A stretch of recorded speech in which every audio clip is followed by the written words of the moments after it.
All right, red light is on. Looks like we are rolling. Welcome into our Game 6 post-game reaction show live on the Grid Network. I'm Bryson Carver, hope to be joined by Arthur Hurst at some point in this broadcast. So, the late, great Bill Russell said it best, folks. We've got the best two words in sports, Game 7. We've got a Pacers, a Thunder series, which folks said coming in was, oh, it's too small markets, and oh, there's not enough quote unquote aura, whatever that means as it relates to these two squads.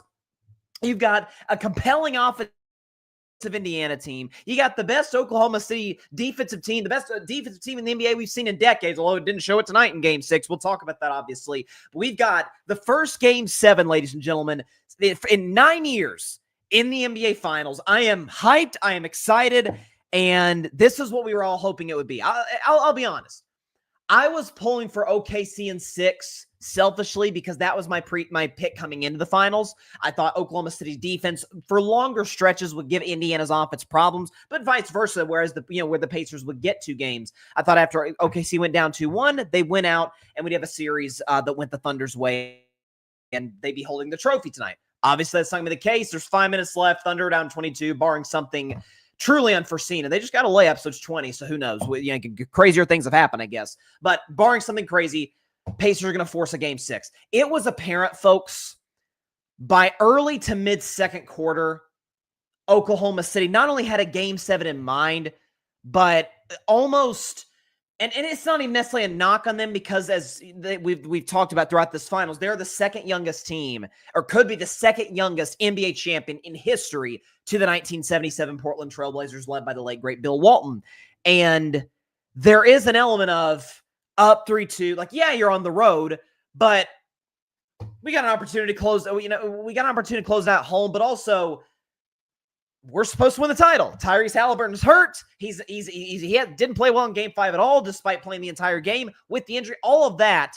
And all of a sudden, we've got a Game 7 where Indiana has to be feeling great about themselves coming in. And this was, I did take the Pacers and the points. I thought Indiana plus 6.5 was the clear bet, but I took Oklahoma State to win. I think 119-115 was my final score and carving it up. What you saw in this game was, I think, the one clear weakness of Oklahoma City, there is if you are not even necessarily an old school NBA fan, but a fan of the NBA circa 2013, which ironically is the second to last Game 7 that we've seen to the 2016 finals, where it's, hey, can we use the mid-range some? Right? Like, can we use the more fundamental aspects of the game as opposed to like the Boston Celtics, where your only offense is literally shoot as many threes as you can possibly get up. Like, that to me is too far, and I've criticized that multiple times on my show. But Oklahoma City is not a great three-point shooting team. And again, SGA can make the occasional three. He can shoot from out there. Jalen Williams can as well. Chet Holmgren, Caruso, Dort. They've got guys that are capable of doing that, but it is not an integral part of their offense. And folks, in today's NBA, it kind of has to be. Listen, Oklahoma City still could go on to win the championship and this not be a problem. But I'm looking at the box score today, 6 of 27. Now, ironically, that's, I think from a percentage standpoint, I could be wrong on this. Let me look back at Game 4. I think that was actually better than their Game 4. I think they shot 3 for 17. Maybe I'm bad at math. They shot 3 for 16. So yeah, that is worse than what they shot tonight. But a lot of those came in garbage time, fourth quarter. Pacers have pulled away with this thing. So let's talk about Tyrese Halliburton, because to me, he has to lead every show tomorrow, and he will certainly lead carving it up tomorrow for me. So for Halliburton, I said coming in, he's got to play Game 6. I had no internal knowledge. I don't know what the doctor said, and I openly admitted on my show yesterday. If Halliburton goes down in Game 6 with, God forbid, a devastating, I don't want to wish this in existence, certainly knowing that we have a Game 7 on Sunday, but a Kevin Durant-esque injury, then I would say, okay, I walk back what I said. Yeah, hindsight is 2020, and I was wrong on that one. But given they suffer the calf injury in the first quarter in Game 5 in OKC, missed some time, but did not come out of the game the rest of the way due to injury. In fact, TJ McConnell, who played way better than Halliburton in Game 5, got the Pacers back in the game. I think pulled them to within 2, was yanked by Rick Carlisle. Halliburton was put back in. Indiana kind of came apart offensively in the last few minutes, but Halliburton was healthy enough to go. You did see some gimpiness. I noticed it as early as watching the pregame introductions where, they're announcing the players and whatever. Halliburton even looked a little gimpy going through the tunnel of teammates high-fiving guys. Like even then, and there were points in the first quarter, he missed his first 2 shots. He'd like grimace. Maybe it's because he was missing, but Tyrese's a confident guy. We know Tyrese is obviously can score. He's had 30-point games in these playoffs, but that's not his primary method of being an effective player offensively. And there would be points early in the game where he just kind of like grimace.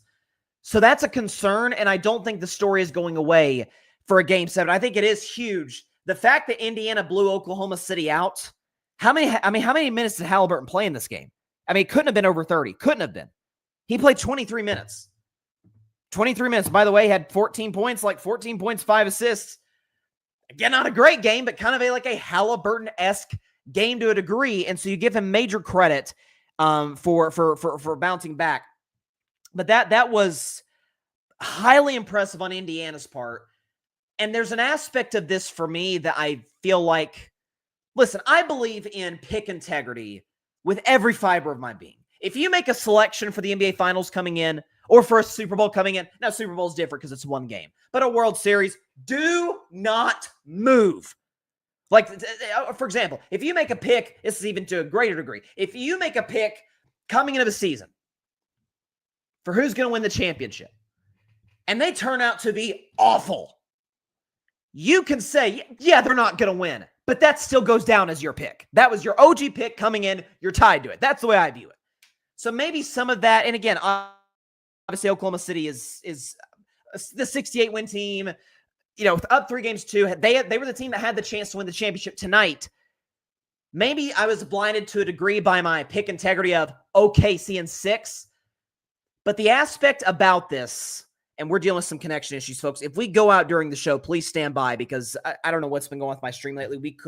This stream could leave momentarily, so just hang tight. But until then,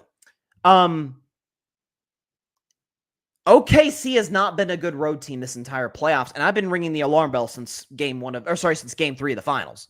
Really, even since the Western Conference Finals. Okay, we can just go through a rundown. Game 3 against Memphis, they are down 27 points. John Morant gets hurt. They make a furious comeback. They win that game. Game 4, no John Morant. Desmond Bane, who's now at Orlando Magic, was kind of the go-to guy for the Memphis Grizzlies. Thunder won that game by 2 points. Came down to the final possession. Game 3 at Denver. Lost in overtime. Shea missed what would have been the game-winning shot in regulation. Game 4, they win.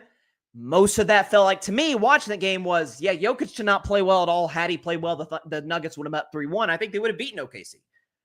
Game 6, had a halftime lead. Lost by double digits to Denver.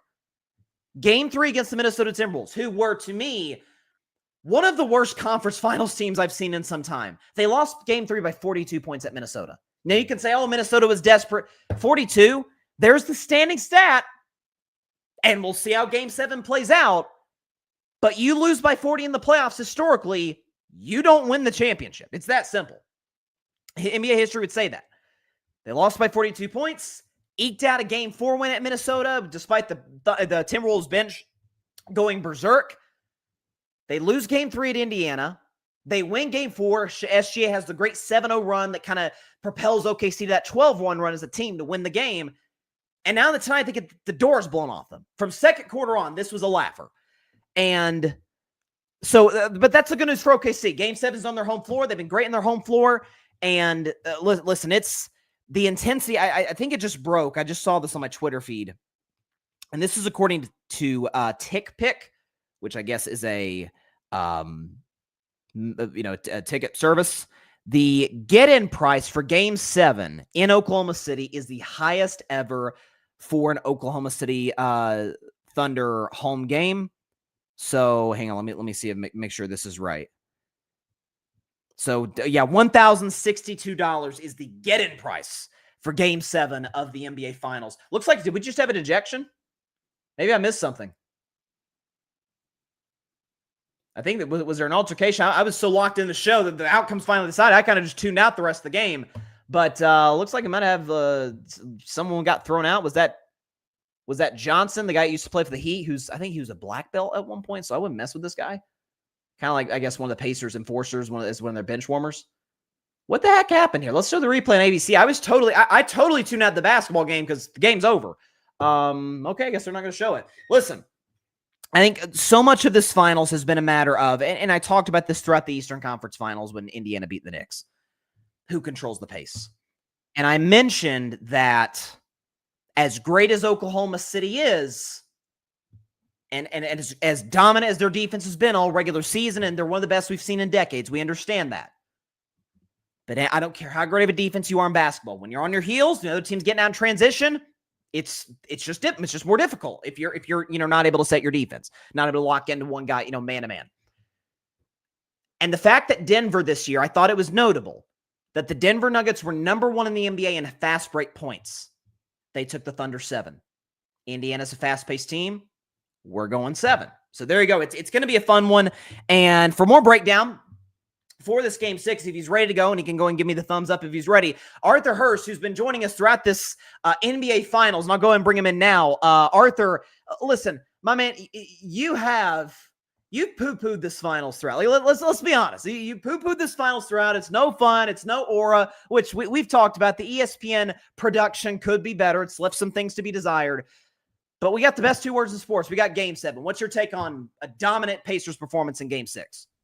It was interesting how Oklahoma City started off. They really tried to get Chet Holmgren going early. Jalen Williams, they tried to get going early. And then you saw, they ended up benching SGA early in the game, just like they've done a little bit of most of the series. And when they got out to that early, when OKC got out to that early double-digit lead in the first quarter, I was like, oh, okay, like, all right, Indiana's already over here missing shots. Oklahoma City's playing pretty good defense. They're making shots. And then all of a sudden, they just saw the ball go into the hoop. And from there, they just didn't look back. And that's how you need to play. Game 6, back at your crib. SGA didn't have the best game. Jalen Williams definitely didn't have a good game. Chet Holmgren, same thing. But it's all about the others. Nesmith, Pascal Siakam did a really good job starting things off the way you need to be. Neil Mahar hit 2 big shots early. Like I said, like once they just saw the ball going to the hoop, then they just started to roll. And yeah, now we got a Game 7 in Oklahoma City. I think what's really interesting, you talk about the others, and that's really what this Pacers team has been predicated off of. I mean, again, you look at the box score. Obi Toppin led them in scoring with 20. Siakam chipped in 16. Nembhard with 17. Halliburton with 14. Aaron Nesmith with 10. TJ McConnell with 12. And then you get Shepherd, who came in. I think he had a buzzer beater at the end of the third quarter. He had set all of these different contributions for this Pacers team is what, if you have fresh guys coming off the bench, this is why I said, it might have been a better ratings poll if the Knicks made the finals because of Madison Square Garden and all that. I think Oklahoma City would have dusted them because of how Tibbs coaches. When you have an Indiana team that could just throw a bunch of fresh bodies out there where no one is playing 40 minutes, it seems like, it is harder when a team's going to get out in transition and do what they do. I think Halliburton is kind of the story where, obviously, we talked about it. Paris was on with us on Monday night talking about the 0 for 6 for Halliburton, the 4 points, and the injury and all of that. What did you make of his performance tonight? Because my take is only played 23 minutes and took double the shots. That was kind of our thing. It's not that he went 0 for 6. It's that he took 6 shots. He doubled his shot attempts in Game 6. Hit a couple threes, built his confidence early. I thought he did look gimpy early. What did you like what you saw from tonight? What did you not like you saw maybe from a health perspective? What was your take on Halliburton tonight? Man, it's crazy, man. We're seeing a team that, despite their guy who is supposed to be their number one, not play consistently up to number one level, take the Oklahoma City Thunder, who has the MVP, best record in the league, to a Game 7. It's really unbelievable. Obi Toppin, he had a heck of a game. He got his swagger on going, knocking down threes, and then you just saw him taking people off the dribble in the fourth quarter for 2 shots at the free throw line. It's like, dude, like it again, I said it after Game 1, Game 2, and I said it dang near after every single game. It's like their balanced scoring that's what keeps them in, man. It's the fast breaks. It's when they lock down at the right time, but it's that balanced scoring. It throws me off as a fan and a consumer because I'm so used to your number one and your number two guy and possibly two other guys pitching in, not at least 5 to 7 guys, maybe consistently every single night. It was a but for Tyrese, again, as we said, be aggressive, continue to just shoot the ball, get yourself going because again, it's all about how can I also have an imprint on the game, right? He shot inefficiently tonight, but he was able to imprint on the game defensively, running the fast breaks, making sure that he was paid attention to, despite him feeling the way he was feeling. He said, if I'm going to be able to go, I want to go. I'm a competitor and I want to play this game. So kudos to Tyrese Halliburton, the way he was able to impact the game in every way. No question. I think, listen, with him and this, there's this whole superstar debate. And I came in the final saying, yes, superstar. There's been aspects of this finals that's had me, questioning that and reevaluating that. Game 7 will go a very long way in determining how I feel about him, at least going into next season in that regard. On the Oklahoma City side, do you think that this was, obviously the Pacers were desperate. We know that. Do you think some of this was Oklahoma City's, if they win the title, they'll be the second youngest champion in history. We understand their youth, inexperience, all of it. Do you think there's Indiana's desperate, but we just won a game 4 in Indiana. Tyrese Halliburton's not 100%. We played a great our second start to finish great game in this finals in game 5. Do you think that there's an element because of their youth? They almost view game 6 as like a coronation, like a situation where they come in and they're like, yeah, we got this. Let's play it. Because like you said, got off to that hot start early. I think they were up 10-2, if I'm not mistaken. And from there, it snowballed. Do you think they kind of viewed it in that way? And how did you see Oklahoma City's performance? Because like you said, I mean, offensively, they were miserable. And you got to give a lot of credit to that Pacers defense. I don't possibly, because like I said, it was weird how Chet Holmgren and Jalen Williams were the first few guys that got touches and shots up in that first quarter. And, in a closeout game where you can end this tonight, I would have liked to see SGA come out, and lead the team. And, yeah, like Jalen Williams and Chet Holmgren, when they get their shots, they'll get their shots. But you got to let your number one guy be the person that leads y'all out. Again, y'all bench him early in that first quarter, but when he goes back to the bench, SGA got to have at least 8 points to really make an imprint on the game early. And again, like to set the tone. Follow him. You know what I'm saying? Yes, you're going to need Jalen Williams and Chet Holmgren, but follow your number one guy. There is no reason why the ball should not have been in his hands early. No reason why he shouldn't have been the first guy on that Oklahoma City Thunder team to go score, to get looks and all of those things, because now we put you in a situation where you're not necessarily the third option, but now you're getting your shots up later than you want. So now your rhythm is thrown off because you haven't had the ball in your hands. You haven't made the defense have to shriek into the paint and our guys from the outside knock down shots. Now instead it's Chet Holmgren getting the ball by the basket, him missing layups. Jalen Williams getting the ball. We know what he wants to do. He wants to drive. They took away his drive and they forced him into tough threes. So I would have liked to see SGA have the ball more, but that could be, like you said, them knowing that, we have a game 7 back at home, but now you're in a situation to where you're now playing desperate. It doesn't matter that you're at home. Now we're in a game 7. Both teams are going to be playing desperate. It's going to be loud. It's going to be physical. Emotions are going to run high. Guys are tired of each other. It's like, dog, can we just beat y'all and be done with y'all? From both sides. So no question about it. Let's go ahead and bring in our resident Pacers fan here at the Grid Network. I know he is very, very happy about the outcome tonight. Let's bring in Paris Brown, who is a Grid Network contributor. Paris, how'd you like that tonight? Your mic's muted, buddy. There you are. Listen, I was at the movies. I'm just looking down on my phone. I got to see the very start, like first quarter. I got to see us go down very quickly. It's like that was a great start, and then I got to see Obi Toppin start off real hot, and then I'm just watching this phone, and this score just keeps going up and up, and and next thing you know, we're up 30 points going in the fourth quarter. it's been a rough week being a Pacers and Red Sox fan. So like, I needed this. I needed this. Yeah, no. As a fellow Red Sox fan, buddy, I feel your pain in that one. It's like it's a mixed feeling too because the Red Sox have actually been playing well. Either way, it's weird. We're not here to talk about the Red Sox. But no, listen, I think it's so much of this for Indiana is just wanting to play the pace that they want to play. Like, and Arthur, you hit on this. Both cities have great home court advantages. But Indiana, I don't think they get, maybe because the last round, we know the advantage that Madison Square Garden gives the Knicks. But that's a very real home court advantage at Indiana with all the Pacers legends there and the hunger. This team's never won a title before. They haven't been to the finals in a quarter century. I do think that played factor tonight. And I think a lot of this is going into this game 7, man. I feel like Pascal Siakam is the X factor because you got, I mean, really, what's funny, both teams have a champion on their roster, and then it's all young guys, where it's, Siakam for the Pacers, Caruso for the Thunder. Do you think that, I'll ask you this, Paris, I guess from the Siakam side of things, because obviously he's a champion with the Raptors from 2019, has had great finals games.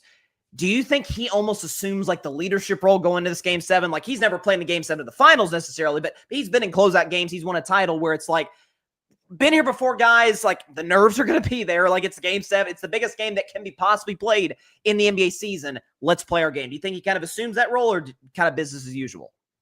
I mean, like, I think some of it's there, he's going to be able to, like, do some talking. But you got to think, we also have Rick Carlisle. He's been here before, too, and he's our coach. Yep. So I think our entire team, our pace, everything we play goes through him. Obviously, Siakam as a player has been there, and the rest of our team hasn't. But I think everything feeds literally just through the coach. He's coaching us. He's doing everything for us, and it's going throughout him. I mean, Siakam...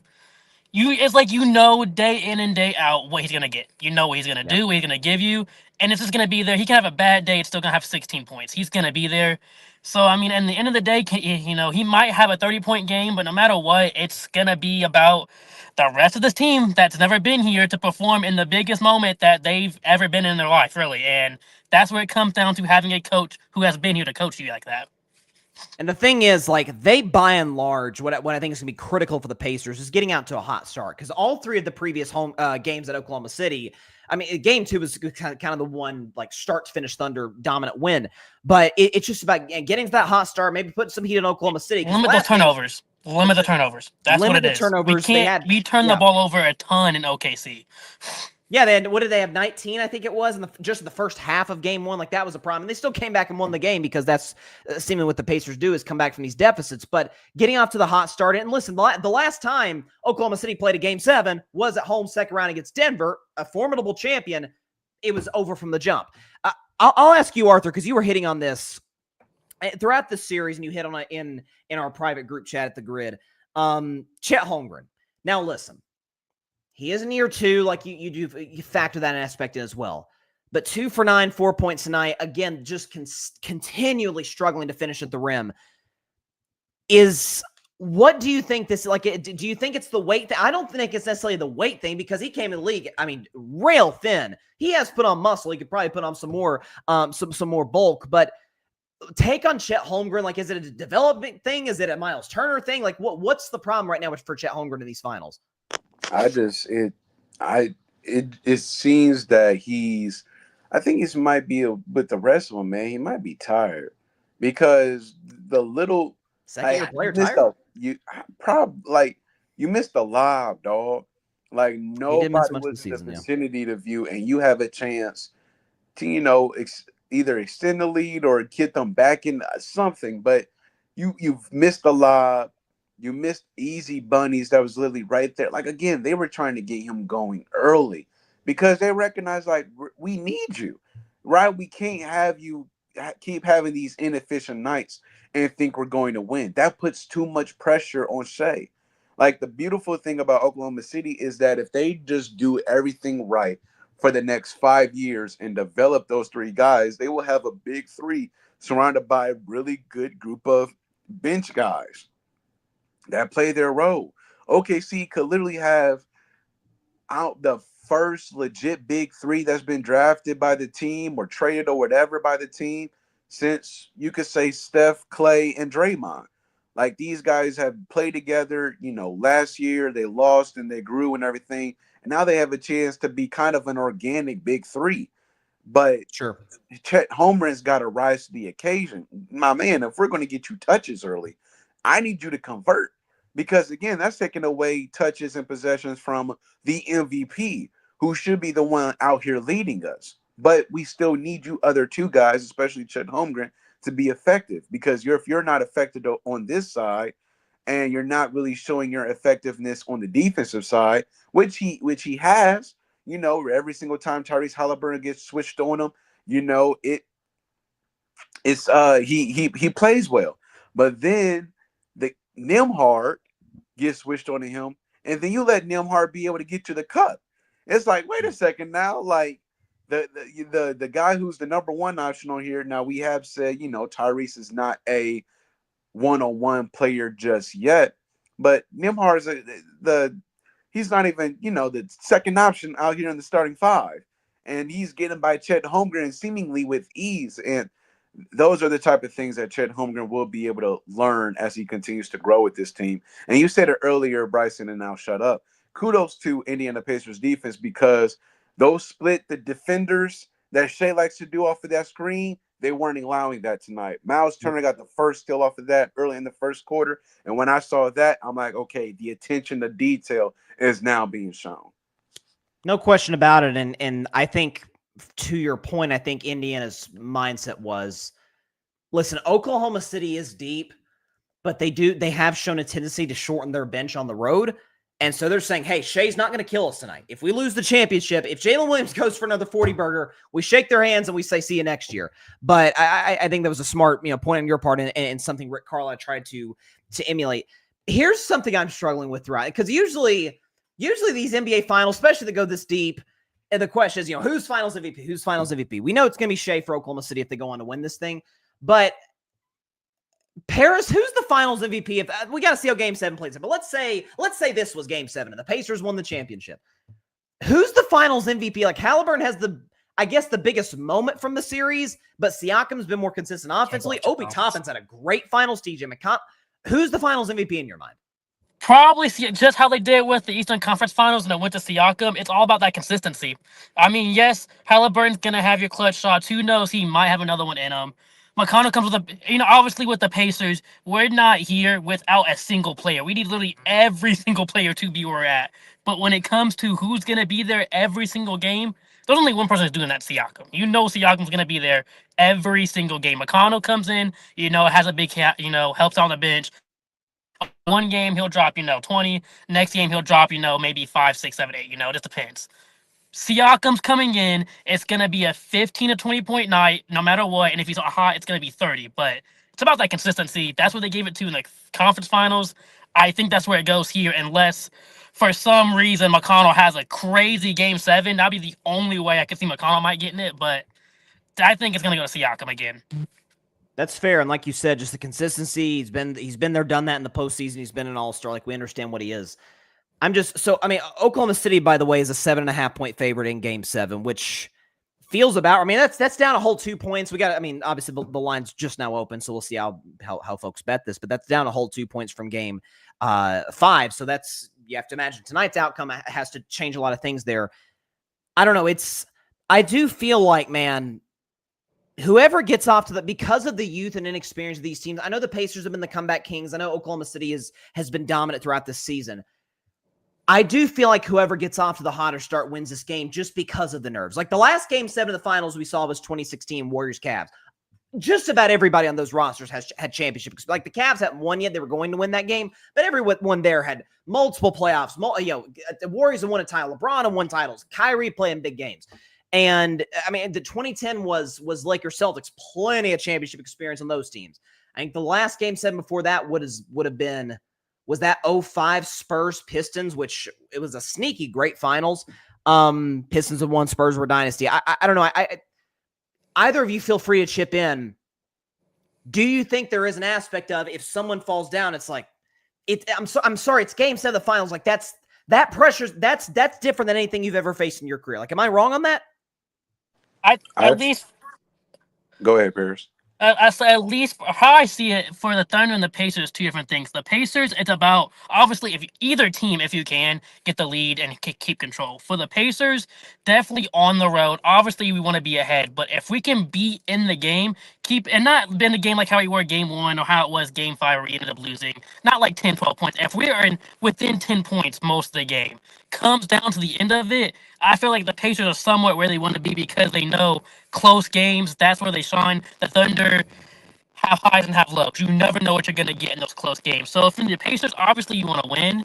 You want to be in the lead, but if you're keeping it close within 10, you don't want to go down by farther than 10, but keeping it within 10, that 8-point range, you're Right. kind of in a good spot. For the Thunder, it's about, hey, we need to get this lead. We need to keep the lead. And just don't let the Pacers start getting high. Don't let them start giving the chance. Get the lead and just say, hey, Right. we're at home. We're at game 7. We're the MVP. We got the MVP. Just keep that lead. The Pacers, it's just stay in the game. Don't go down by too much.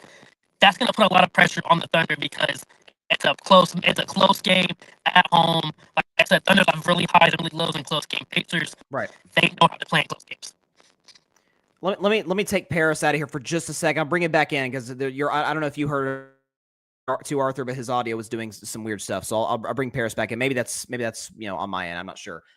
Shoot, now I can't see Arthur. Arthur, you there? This might be my Wi-Fi. Arthur's frozen on my stream. I could be tripping. Oh, maybe he's back. Here we go. There he is. Arthur's back. Any takes, and I can bring Paris back in the mix too. Hopefully his audio stuff is fixed. Any take on that, Arthur? Like, do you feel like that setting the tone early does feel like that will determine the impact of the game? Like the first 6 minutes will feel like it will kind of dictate how the rest of the game will be played. I think that first quarter is going to be ugly. I think both teams are going to be taking terrible shots. I think both teams are just going to hit the heck out of the rim.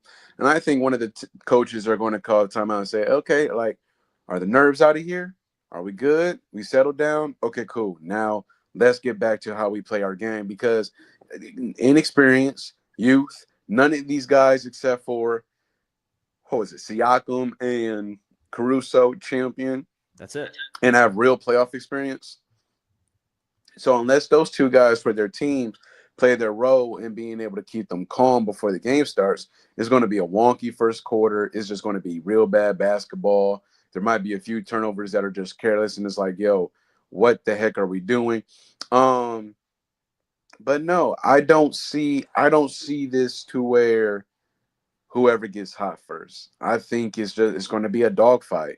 I think it's going to be the defenses are going to be crucial. They're going to let them get away with anything in the first half because, again, it's the game 7. But that whistle will be blowing a little bit more when the second half starts because the referees are going to have to let them play. The referees are going to have to let the emotions out. The referees are going to have to let however just they're feeling in those moments in that first half out. And then when the second quarter comes around, you reel them back in. It's like, okay, y'all had y'all's first half. It's halftime. The halftime is over. Let's play basketball. We're not about to let you guys keep doing this BS back and forth with each other. You know what's interesting is I was just thinking about Oklahoma City for a second here. And if the Thunder, and I'll even mention the stat because the Thunder may very well go on to win Game 7. They're favored to do it. But I did this the other day in preparation for our Game 4 show because it looked like OKC was about to go down 3-1. And I was looking at, because there's been a lot of discussion, man, the Thunder could be a dynasty. And I think my take after Game 5, after the Jalen Williams 40 piece was this Thunder team could be a dynasty just for different reasons. People are thinking that some 6th grader in 2029 is going to help preserve this thing as long as it can go. That's bad math. 6th graders aren't going to get drafted in 2029. But the point is, you get what I'm saying. They're in high school. They're just starting. They're doing pre-algebra at this point, Arthur. But I was looking, though, at I think there's been 7 dynasties in NBA history. 49-54 Lakers won 5 titles. 57-69 Celtics won 11. 80-88 Lakers won 5. 81-86 Celtics won 3. 91-98 Bulls won 6. 99-07 Spurs. I don't count that 14 title as a part of it because that feels just so separate from it, even though it's the same guys. They won 4 titles, and then 2015-22 Warriors won 4. The thing that all 7 of those dynasties have in common, Arthur, every single one of them won their first finals appearance. We've never seen a situation where you lost your first finals, you came back and went on a dominant run. There's teams that returned to the finals and won a title, but not necessarily have had sustained excellence. Do you think that history again, that's a lot of this is projecting. I understand that. But do you think that could linger over Oklahoma City? Like, I feel like with a lot of these teams, once you get that first one, there is a sense, even if you go on to lose the finals, man, we've done it before. We're good. Like that this is going to be sustainable because of the guys that we got. I feel like they may not admit it, and I'm not sure. This is probably the dynasty thing is not in Oklahoma City's head. They're worried about winning Game 7. But as an organization, Sam Presti in particular, do you think this sort of hangs over? Like, gosh darn it, man, if we can't get it this year, we can't get it with KD, Russ, and Harden.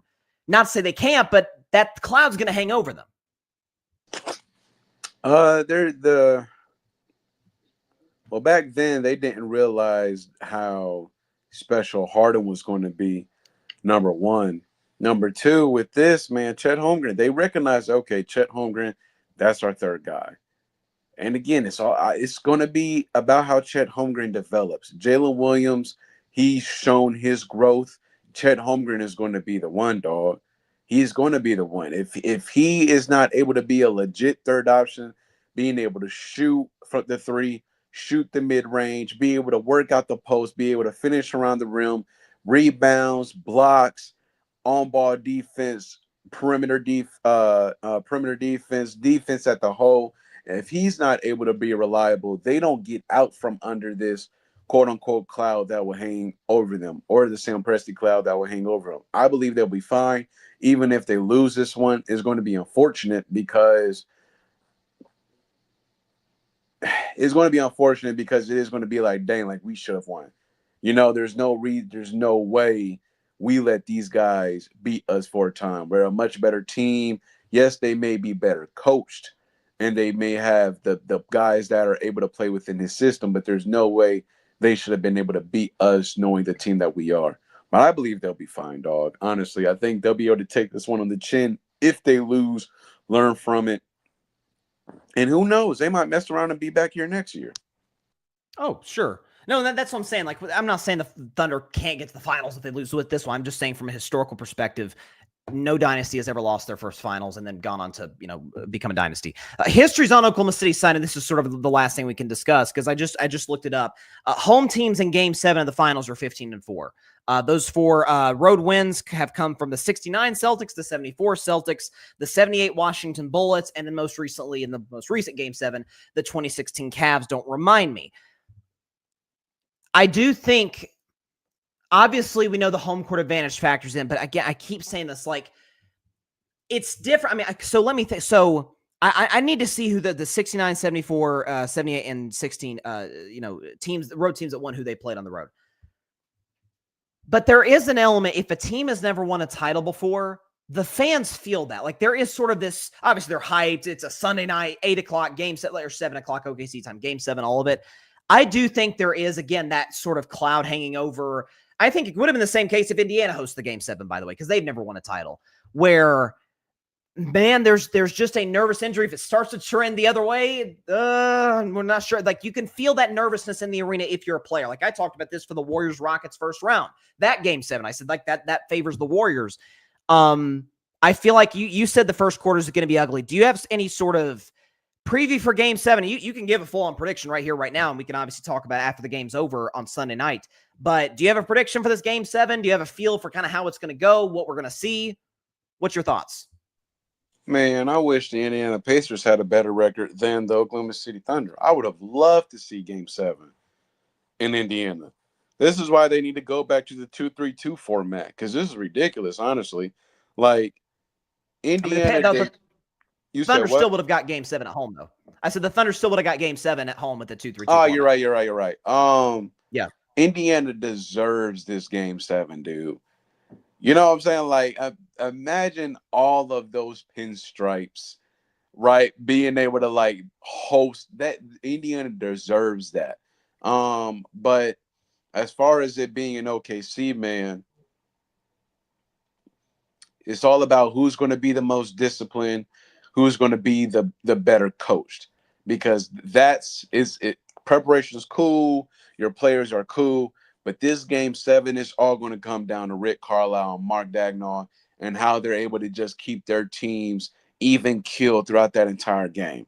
Because if you cannot keep your guys disciplined, if you cannot keep your guys mentally checked in, you are going to lose. Yes, the players can be coaches on the floor and everything, but like Paris said earlier, it starts with them. It starts with the coaches. If the coaches cannot set the tone in the locker room these days off going into the game, who it is going to show out there on the floor. And if you can't get your guys to lock in, let's say they have a misstep or a mislap or whatever during the game, if you can't them to get back to buying in and locking in, you're going to lose. That's just how I look at it. It's going to be a dogfight. I don't know. I don't Come on, know. come on. Don't ride the fence. Give me a pick. Give me a pick. Man, it's been so up and down this series, just with guys going cold in this game that I didn't expect. This guy not showing up, and then this guy showed up. But honestly, I think it's going to be OKC. I do. They're at home. We know what SGA is going to be able to do. Jalen Williams, he may not get back to 40, but he's going to have a much better game. The others are going to need to have a much better game. And with the fact that you're in front of your home crowd, you'll be able to feel a little bit more settled down and not feel as much pressure or your back against the wall type feeling because you're getting cheered. So that may relieve some of the nerves and the mistakes that OKC may have. But you can't count out the Indiana Pacers, man, because Nope. Tyrese Halliburton may be due for another buzzer beater, or, Pascal Siakam is going to go off. Obi Toppin is going to do great, and TJ McConnell is going to do great coming off the bench. So, but I'm going to have to go with OKC, man. I'm going to have to go with the home team. Arthur, I don't know why I have this weird feeling. It just, the way, what you just said, it kind of just hit me there for a second. Doesn't this weird series kind of feel like the type of one where we would see the first buzzer beater in Game 7 history in the finals? Like that Halliburton hits a walk-off and becomes immortal, basically, in the state of Indiana. Like, I don't know. Like, I'm just saying, I'm not like trying to like call my shot or something, nor am I even saying it's going to happen, but this is the type of series where that would happen. Like, it's just been that type of back and forth affair. I'm also going to go with Oklahoma City. I think, again, being at home teams are 15-4 in the finals. A lot of what's made, really the driving force of what's made Oklahoma City such a great team this year is their defense. They're the only team that I've seen in quite some time where their long runs, again, I keep harping back to that 12-1 run to really, I think, save their season in that Game 4 at Indiana, where that 12-1 run was fueled almost singularly by their defense. Yes, Shai Gilgeous-Alexander can get to his spots and do what he does, but so much of defense, and listen, Mark Dagnall's going to challenge those guys. He's going to look at the missed defensive assignments, the Pacers getting out in transition, TJ McConnell stealing the ball in the backcourt again, and say, our defense, yes, the schematics, we don't switch all of it, but man, Arthur, you know this. I know this. Everyone does. It's effort. It's tenacity. It's intensity. It's pride.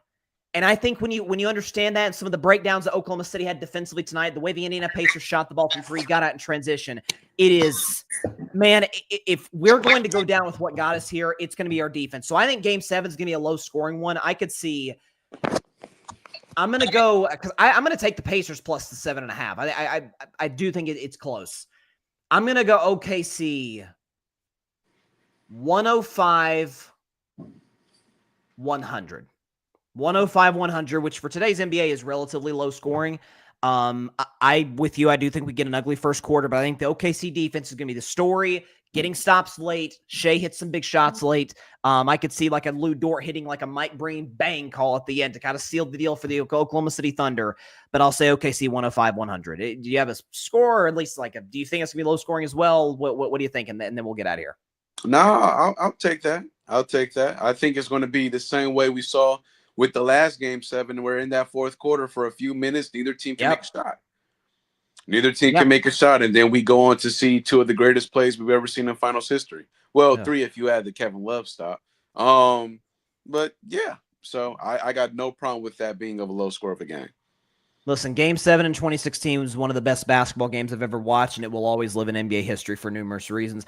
I'm so happy, though, Arthur, that it's no longer the most recent Game 7 played in the finals like this. At least to a degree, this takes it off our back as the Golden State Warriors. So that helps me out a little bit. You want to do one of these shows 10:30 Eastern after Game 7 the finals? It feels like we kind of should after we've done it all this time, right? Does that sound pretty good? All right, Arthur Hurst, Paris Brown is either going to be just over the top, like just thrilled. He may be dry. I don't know. I don't know if Paris drinks, but he's going to be over the moon hyped, or he's going to be sad and in the dumps. And like the part of me as Paris's friend, like doesn't want to see that. But nonetheless, it's going to be exciting stuff. Chances are we'll be live in the final minutes of Game 7 like we've been throughout most of this finals. But that's Arthur Hurst. He's been with us throughout. Paris Brown has been with us through majority of this finals. I'm Bryson Carver, 10:30 p.m. Eastern, 7:30 p.m. Pacific time, live at the Grid Network's YouTube and Twitter accounts. Sunday night, Game 7, the best two words in sports, as Bill Russell once said. We're excited to see you then. Hopefully we get a great one. We're both going Pacers. Paris, I imagine, is going with the Pacers, obviously. We'll see you then, everybody. Stay safe out there. God bless y'all, and good night.